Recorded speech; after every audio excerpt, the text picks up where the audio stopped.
please let us know and we'll send you a mic. Leah? Hey, Pete. Any lineup changes you could share? Is Miro going to be an option?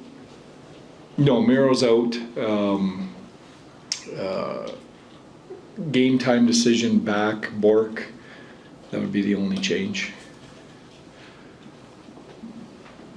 Oh, sorry, thanks. Just a feature question. Colin Blackwell went to Harvard. He has a Harvard degree. Like, would you know that if you didn't look it up? And what I mean by that is, like, does he kind of keep it quiet? Yeah. And where does it show up? Yeah. No, he's an understated Harvard degree guy for sure.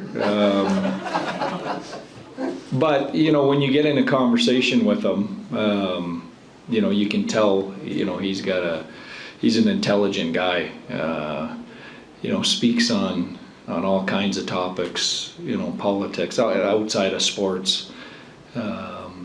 You know, and I did know because I was in San Jose when he actually came out, you know, and we signed him, I believe, to an American League contract with our American League team, his first year pro. So I can't say I you know, he grabbed my attention in training camp that year or anything like that, but I do remember Roy Somner, our American League coach, really having a lot of time for him basically as a walk-on type guy, you know, that no one was giving a lot of time to, and you know, he's earned everything he's got. Quick follow-up. I think his degree's in government. You have a law degree. Yeah. Like, do you ever, you know, have some conversations Yeah. outside the ring? You know what, we did. It's funny, but yesterday in the mealroom we were talking politics. I'm not gonna get into that because I'm just not. But we were yesterday. It's funny you mentioned that because we did talk about it, and he's a very well-read, well-versed guy on all kinds of subjects.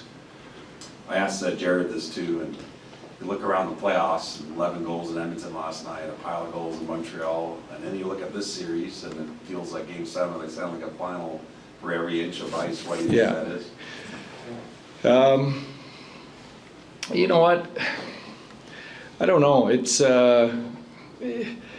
you've got two teams, I think, that are really detailed. I think we have a really intricate understanding of each other's games because of the history of the two teams, and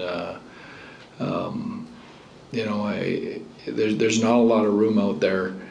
The one area we talked about today that we have to clean up is our penalties. I think we've taken way too many penalties against a really good team, and you know, but I don't expect there to be a lot of room here the rest of the series. I don't think that's going to change.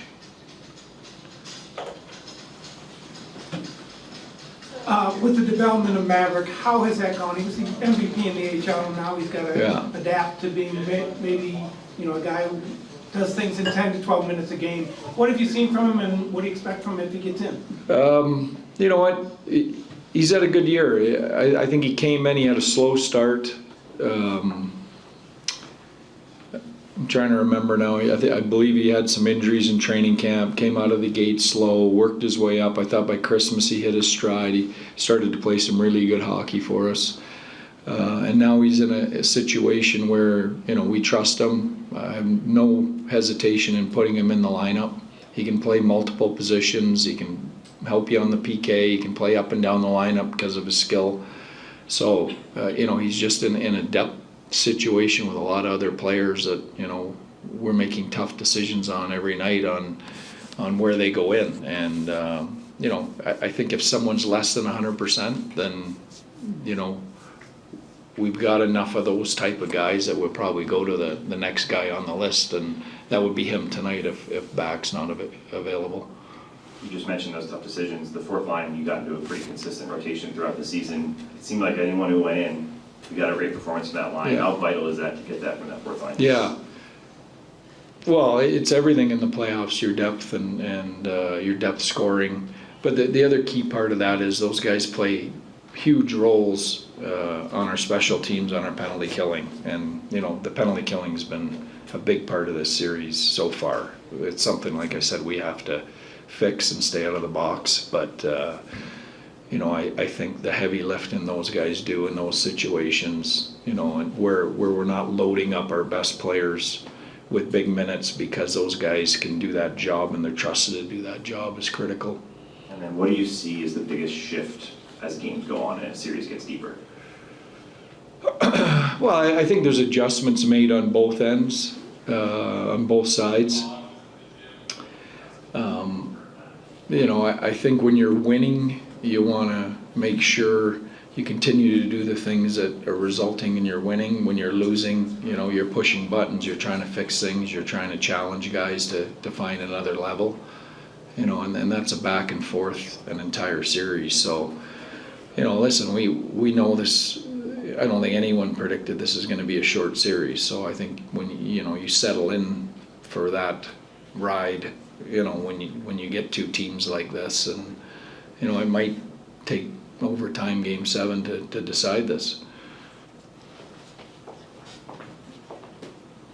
To give your players information to make adjustments between games is one thing, but for them to execute is another. What do you attribute to the success of their buy-in? Yeah, that's a good question. That's something that we're always working at. I think you know, we have a philosophy that we don't change a lot. We come into training camp with a foundation of how we want to play, and that applies to our game every night, regardless of the opponent. You know, we'll tweak some little things based on who we're playing against, and obviously, you know, special personnel like McKinnon or McCarr.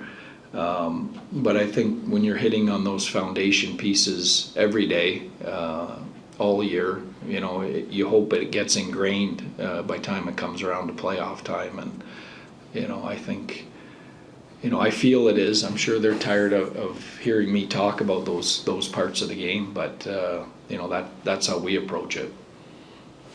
Great, thanks, Pete. Okay.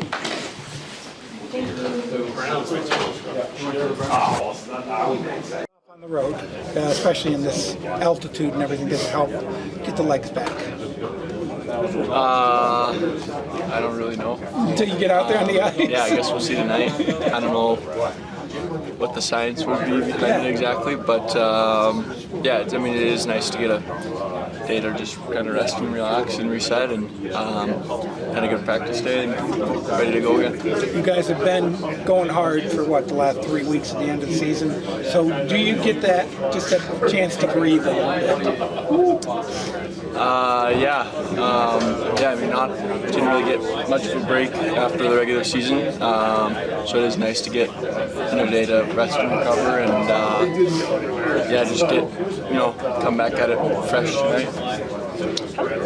How much hockey are you guys watching this time of year? Like on the off days, are you watching the other games, or do you try to unplug a little bit? No, it's a lot of hockey.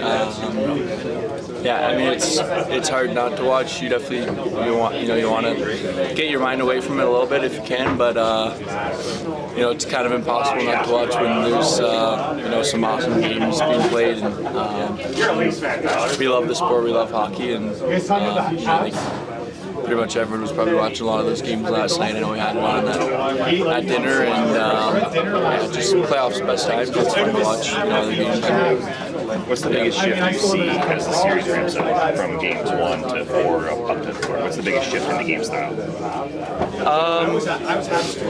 I mean, I think I think playoffs is a lot of kind of cat and mouse, kind of one team's making adjustments on things they didn't like from last game, and the other team's doing the same. So it's kind of just learning, adjusting, and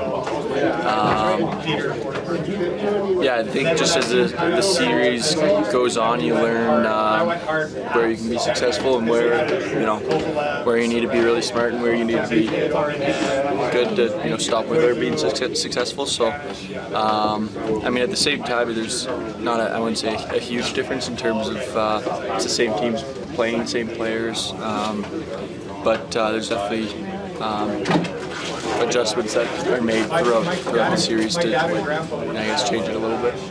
What's been the key to the penalty killing? Obviously, we're going to look at the 66, but you guys have been good all year.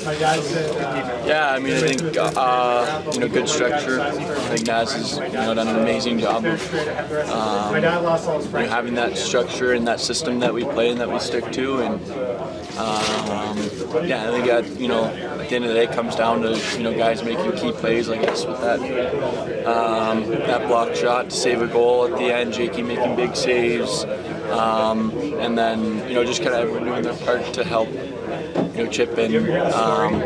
The PK, whoever's out there, and just kind of getting the job done. We have a lot of guys that are great killers and can make those plays, and so I think that makes it,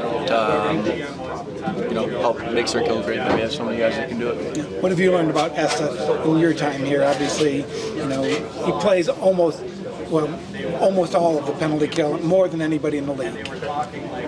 Yeah, I mean, he's awesome. He's so good with his stick and blocking passes, blocking shots, knocking pucks down. He's just an awesome player. I know playing against him in practice is not a lot of fun, so I can't imagine how the other teams feel in games. Just an awesome player, and he's makes so many huge plays, especially in the penalty kill. Are PK minutes harder? It seems mentally, at least, they would be harder because you're just under fire the whole time. I'm not sure. I mean, I guess it kind of depends on what the other teams do. Yeah, and how it goes. Sometimes they're pretty easy if you can pass the perimeter. Or if you don't even let them get it set up, it can be pretty easy if you do a really good job on the entries. And then it kind of depends because you can get hemmed in there and make it a long shift, and you got to stay really detailed, especially when you're tired, because that's when they can start to pick you apart. But yeah, I mean it's hard to say if they're harder. It's hard to say. I mean, I wouldn't say any different. Obviously it's different, but not too different in terms of difficulty, I guess. For sure, yeah. They don't come around very often. It's usually every second day, so it's nice to get a little break. They've been 3 hard games so far. So and you guys have been blowing and going. At the end of the season, there weren't a whole lot of breaks. No, we've been going for a while, so it's nice to just get a day to kind of regroup physically and mentally. Do you get used to the altitude up here? Does it matter at all? I don't know. I mean, you feel it a little bit, but as long as you keep your shift short, I don't think you feel it too much. And I think you get used to it a little bit. I'm not sure about that, but it feels like it. Yeah. And then your line obviously has been a lot of energy. There may be a change in who comes in and who comes out. How has that gone this year? Because you guys have done a really good job of just having everybody, whoever comes in, it seems like you play the same way. Yeah, I think we just try to keep the same identity no matter what.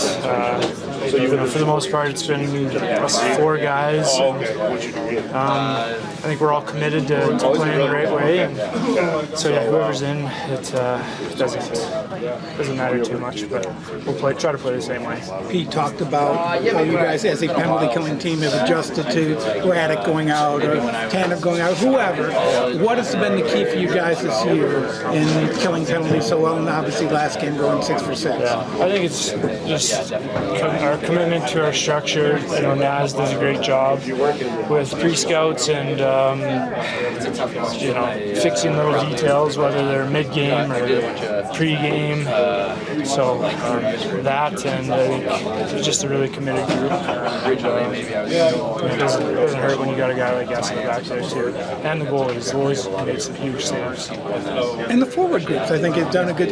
You guys actually have created shorthanded chances too. It's that you walk that line of being aggressive but also calm. For sure, yeah. Our first priority is to kill the penalty. I think at times we can frustrate teams, so we try and do a little bit extra, and I think that's when we can try and go the other way. But I think our first priority is to kill it. Thank you.